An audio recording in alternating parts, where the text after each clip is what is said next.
Hello guys, this is Pratik Rao and I'm going to discuss an editorial Beyond Tax Cuts, a closer read of Union Budget। ये article इस बात पर जोर डालता है कि सब लोग बस 12 लाख तक की इनकम टैक्स पर छूट पर बात कर रहे हैं, पर ये बजट में ध्यान देने के लिए इससे कहीं ज़्यादा है। मैंने इस आर्टिकल को आप लोगों के लिए सिंप्लीफाई किया है।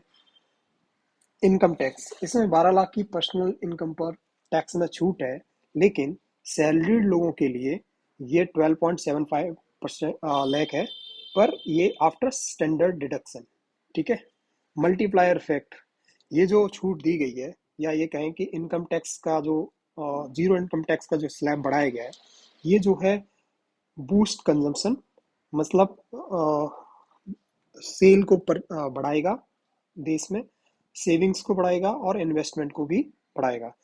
और इसके बाद ये मल्टीप्लायर इफेक्ट इकोनॉमी पे पैदा करेगा, जिससे एम्प्लॉयमेंट बढ़ेगा और इनकम टैक्स भी बढ़ेगा, इनडायरेक्ट टैक्स भी बढ़ेंगे। ठीक है। Foregone 1 lakh crore direct tax revenue. देखिए, जब टैक्स स्लैब बढ़ाई गई है तो सीधी बात है, टैक्स का कुछ लॉस होगा, तो गवर्नमेंट को लगभग 1 लाख करोड़ का लॉस होने वाला है।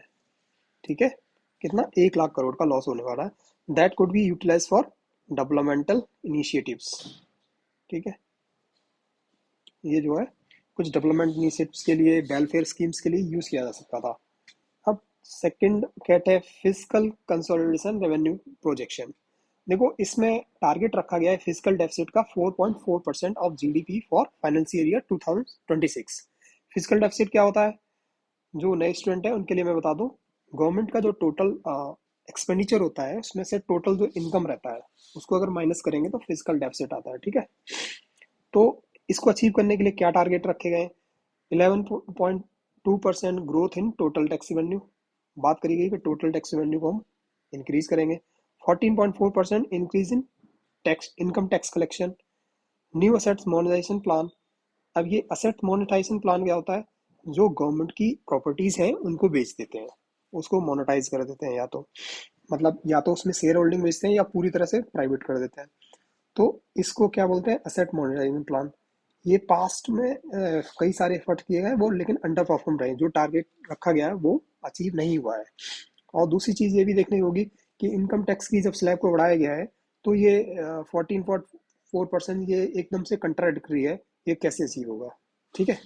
अब manufacturing push, a national manufacturing mission. एक मिशन रखा गया है। For what?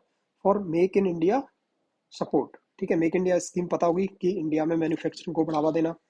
अब इसके लिए क्या कर रहे हैं? Enhancement and credit facilities.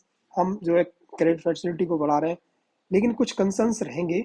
वो है रेगुलेटरी इफिशियंसी और लो रिसर्च एंड डेवलपमेंट स्पेंडिंग। हमारे देश में दूसरे डेवलप कंट्री लाइक चाइना, वहाँ पे जो है रिसर्च एंड डेवलपमेंट हमसे कहीं ज़्यादा खर्चा किया जाता है। हमारे यहाँ सिर्फ 0.64% ऑफ जीडीपी रखा गया है। ठीक है। New sector is agriculture and rural development. ठीक है। यहाँ पे दो स्कीम नई लॉन्च हुई है। एक है पीएम धन धान्य कृषि योजना। ये जो है स्कीम उन लो परफॉर्मिंग डिस्ट्रिक्ट्स के 100 डिस्ट्रिक्ट्स के लिए है, जिनका जो है दूसरे प्रोडक्टिविटी जो है दूसरे डिस्ट्रिक्ट से कम रही है। यहाँ पे सरकार फोकस करेगी इरिगेशन पे, क्रेडिट फैसिलिटी पे, और भी जो भी सपोर्ट चाहिए होगा। ठीक है। National mission on high high yield seeds. ठीक है। सीड से ध्यान देगी सरकार। इसके अलावा इंक्रीज इन केसीसी। केसीसी मतलब किसान क्रेडिट कार्ड लोन लिमिट। ठीक है। इस लिमिट को 3 लाख से इसको कितना कर दिया गया है? 5 lakhs कर दिया गया है। ठीक है। Focus on 100 low productive district. वही है। सब्सिडी पे ध्यान देने से अच्छा सपोर्ट पे ध्यान देंगे। ये जो है एक माइंडसेट चेंज किया है, शिफ्टिंग है हमारी, सब्सिडी टू सपोर्ट। जो भी मतलब इंसेंटिवाइज करेंगे अकॉर्डिंग टू नीड। ठीक है। लेकिन यहाँ पे क्या क्या लैक्स है? एग्रीकल्चर एक्सपोर्ट पे हमने ध्यान नहीं दिया है ज़्यादा बजट में। मार्केट एक्सेस, क्योंकि जब तक किसान को मार्केट एक्सेस नहीं होगा अच्छे से, तो वो उसकी अपनी कीमत कैसे ले पाएगा? नेचुरल फार्मिंग पे भी ध्यान नहीं दिया गया है। New section is climate action and climate clean energy. ठीक है। आज के टाइम में हमारे जहाँ जहाँ की सारा ट्रांसपोर्टेशन लिथियम आयन बैटरी पर डिपेंड कर रहा है। ठीक है। जैसे जैसे हम पेट्रोलियम से शिफ्ट करके इलेक्ट्रिक व्हीकल पे आ रहे हैं, ई व्हीकल पे आ रहे हैं, तो लिथियम बैटरी की बहुत ज़्यादा ज़रूरत है। तो यहाँ क्या गवर्नमेंट ने फोकस किया है, इंसेंटिवाइज किया है फॉर रिसाइकलिंग, ठीक है। Duty exemption on critical minerals, जो मिनरल्स लिथियम आयन बैटरी में यूज होते हैं उन पे क्या करा है, ड्यूटी एग्जाम्पशन दिया है। Support for domestic solar PV manufacturing, ठीक है। इसके बाद लेकिन यहाँ पे भी कुछ लैक्स हैं, ठीक है। ग्रिड मोनेटाइजेशन, हम देखो हमारे यहाँ देश में ना ग्रिड है। ग्रिड क्या होता है, मतलब एक रीजन की इलेक्ट्रिसिटी दूसरे रीजन में ट्रांसफर हो सकती है, कनेक्टेड रहती है, ठीक है।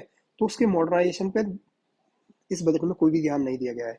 एनर्जी स्टोरेज, देखो कभी कभी डिमांड ज़्यादा होती है, प्रोडक्शन भी कम होता है, कभी प्रोडक्शन ज़्यादा होता है, डिमांड कम होती है, तो एनर्जी स्टोर करके हम क्या कर सकते हैं, हम जो है जब डिमांड ज़्यादा है उस टाइम पे यूज़ कर सकते हैं, तो उस पर ध्यान नहीं दिया गया। इंडस्ट्रियल डिकार्बोनाइजेशन, आप देखो अगर हमें ग्रीन एनर्जी की तरफ बढ़ना है ना, इन्वायरमेंट को क्लीन करना है, तो हमें डिकार्बोनाइजेशन करना ही होगा। एक्सपोर्ट ट्रेड पॉलिसीज, इसमें जो है फाइनेंस मिनिस्टर ने भारत ट्रेड नेट वीटीएन को लॉन्च किया है, जो कि एक यूनिफाइड प्लेटफॉर्म है जो इंटरनेशनल ट्रेड में एंगेज कंपनियों को फैसिलिटेट करेगा, जिससे नॉन टैरिफ बैरियर को हटाया जा सके। ये डॉक्यूमेंट तथा फाइनेंसिंग नीड्स में उनकी हेल्प करेगा, ठीक है।